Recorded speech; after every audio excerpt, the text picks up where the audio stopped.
Hi folks. Now, as I said in the last video, in this video we're going to be using our map and filter functions along with forEach to render a more dynamic sort of demonstration application than we did in the previous example. So if you recall, in our last example we have a list of data objects here. Previously they just had a name and an age, but now they've got a status. So what I'm going to do is render this list of users into the browser. I'm going to provide a button for filtering those users by active status or by inactive status. Now, if you recall last time, I just mapped over these data objects and rendered them right here in the HTML. But this time I want to encapsulate my application and remove it out of the HTML. So, how are we going to do this? First of all, I'm going to use a little bit of object-oriented programming to help us out. We're going to make a class called View. And that class is just going to do a little bit of boilerplate for us. If you remember from our last example, we had an element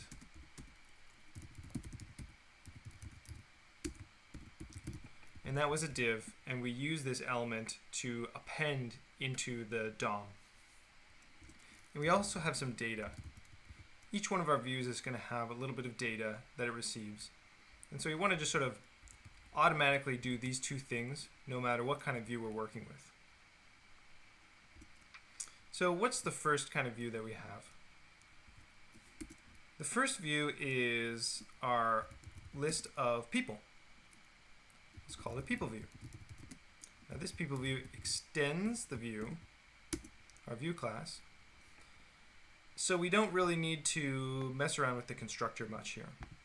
We don't need to give it a new constructor is what I mean. We have our element, we have our data from our parent class. We just need to add a render. And if you recall, the render will create an HTML string,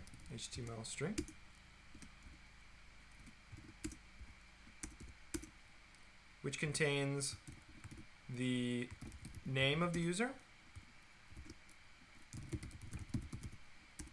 Oops. It also contains the age of the user.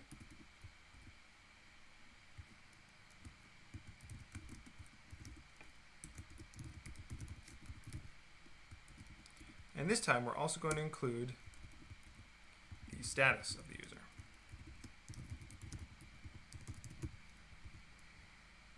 And then we're going to append this HTML string into our element.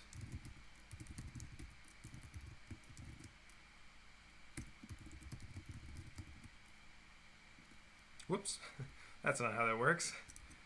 This.element.innerhtml equals HTML string. There we go. Great. Now we've got a simple people view. Next up, we have a button.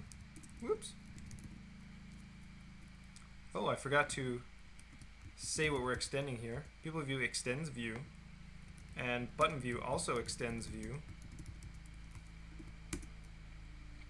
Now button view, we need to give it a little bit of something extra in its constructor.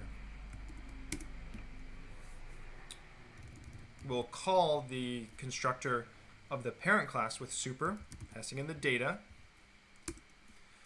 And we also want to give the button a callback. Cool. Let's make this a little bit more clear. Callback func or something like that. Sure, that looks good. Great. Now in our render function, we can create a button element with create element button. And we're going to set our callback as the onClick handler for this button element.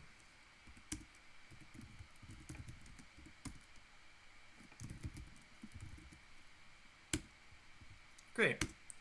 Next, we want to set the inner HTML of the button because we want to be able to give it some text.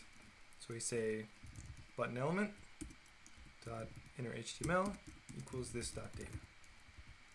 And we append the button element to the element of this view.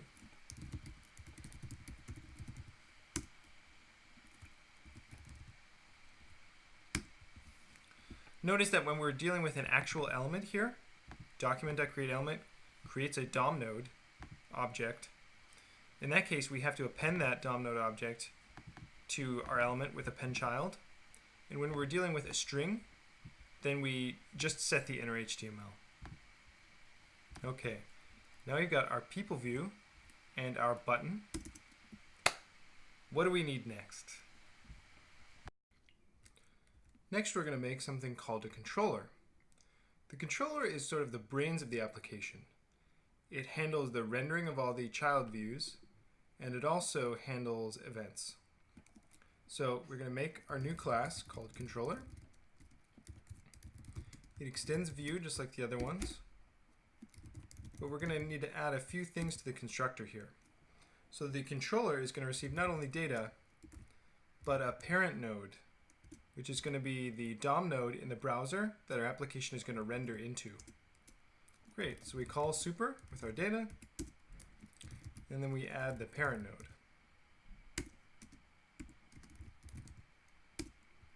Cool. Okie dokie.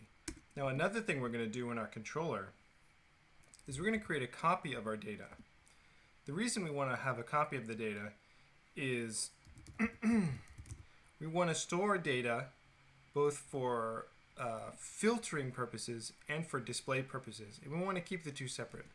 So at the beginning, we'll just set our view data to be equal to the data that we receive on the initialization of our app. Cool. Now, what does our controller need? First of all, we need to create these callback functions that our buttons trigger. Okay, so we have two buttons. We're going to have a filter active button and a filter inactive button. So we need those two functions. Filter active is going to create a new set of data from our starting set called active users. And now we use the filter function, this.data.filter, and we want to return a Boolean that tells us whether or not this user is active. So for this, we're filtering for active users. So if user.status is equal to active, then this will return true, and this user will be pushed onto our new array. Great. And at the end of this function, we're going to say that this.activeData, this.viewData equals active users. So we're using our starting data to create a new set of data, and we're setting that on our view data.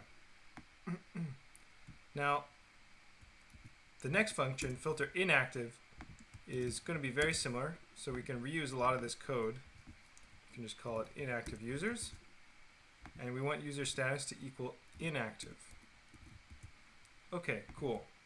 Now we've got two functions which we can use as callback functions for the on-click handlers of our buttons, and they replace the view data with a subset of the original data.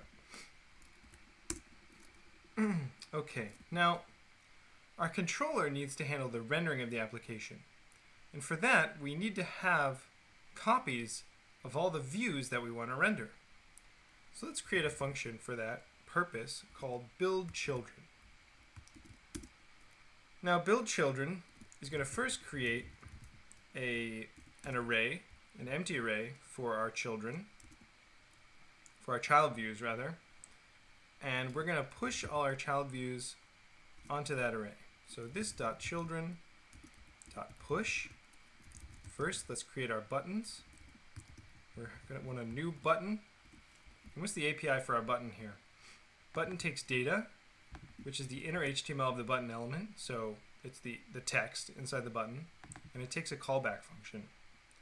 So we want one button to say view active Let's just call it active users to be a little bit more concise. And the callback function we want is this.filterActive. And we need to bind this. We need to bind filterActive to this so that when it's called by the button, the context is still the controller and not the button. Great. And we're going to want to do this again. We're going to want an inactive users button that filters inactive. Perfect. So now we've added our two button views onto the children of the controller. We also want to push onto the controller the views for our users themselves. Now if we look at the users view, we see that it's a view for a single user. Now we could make a view that renders all of the data and maybe has a subview for each individual user. But instead what we'll do is, just to make this simple, we'll do a forEach over our view data. And in this case, each object in our view data is a user, so we'll just call it that. And we'll say this, nope. What we're going to do is we're going to create a new user view. And each user view is an instance of a, I don't like the naming of this. I'm going to call this a user view. People view is, it's a weird name. Okay, we're good now. We've got a user view. So we're making a new instance of our user view. We're passing in the user as data. Perfect. And then we want to push the new user view onto our array of children. Great. So now we've got an array that contains all the views that we want to render. But we also need to actually render those views. So let's create a new function for that. And the reason I'm putting this in a new function is because I want each function to do just one job, right? This is sort of a good design practice. The build children function just builds all the child views. The render function will just render them. Okay. So to do this is actually quite simple. We do this.children.forEach and child. And we want to render the child view. And we want to append the rendered child's element onto the element of the controller. So we're going to append child.element. Okay, so when we call render children, the children will all be rendered and appended onto the controller's element. Perfect. So now we can build our children and we can render them. Where do these functions get called? Well, we can create a function for that purpose. Let's call it update. And an update we can call this.buildChildren, so our children are built, and we can also call this.renderChildren. Perfect. Now, when all that's done, we can append the element of the controller onto the parent node element. Great. Now, if we create this controller and we call update, we'll build the children, render them, and append it into the DOM. But then what happens when we click on one of our buttons? Well, the active users array will be created and set as the view data, but it'll just stop there. Nothing else will happen. The browser won't update. We won't see any new data. So what we want to do is call this.update every time we call one of our filter callbacks. Now this will cause a problem. If we keep calling update, then we're going to keep appending our views into the browser, and they'll just build up in a big chain. So that's not good. We need one more function, one more helper function. Let's call it clearApp. ClearApp is going to make sure that the element of the controller is empty. And we're also going to make sure that the parent node is empty. Great. Now, when we call update, first we clear the app, we build the children, we render them, and we append our rendered children onto the parent node. Looks good. Now, how do we use this controller? We can go to our index.html and we see we have our data here. We have the users. And we want to create an instance of our controller. Let's do that. Let's call it app. And if we take a look at our controller, we see that it takes data and the parent node. So let's give it the data, users. And let's just give it document.body to be simple. Now that we have our app instance, we can call update on that, and it should render our data into the browser. Let's give it a shot. Let's see what happens. There'll probably be a few bugs, but that's okay. All right. Yep. We refresh the page, and we see that nothing happens. Can't read property name of undefined, and example 11.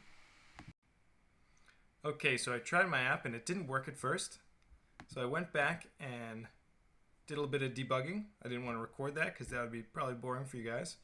But debugging is, of course, an important skill. It turns out I made two pretty simple mistakes. First of all, I just didn't finish this line here. Of course, we need to define what data is. So we make sure to set data to be the value of the data that's passed into our class when it's instantiated. And also another mistake that I made here was I capitalized the C in onClick. Even though JavaScript is camel-cased, sometimes some native methods are not. So that can be a little confusing, and that tripped me up there with this onClick method. Okay, so yeah, see you see here append child is camel-cased, but onClick is not. I don't know why it's like that, but that's the way it is. So now we can refresh our app. You can see here we have our 3 users. I added a little bit of a horizontal line here to make them a little bit clearer.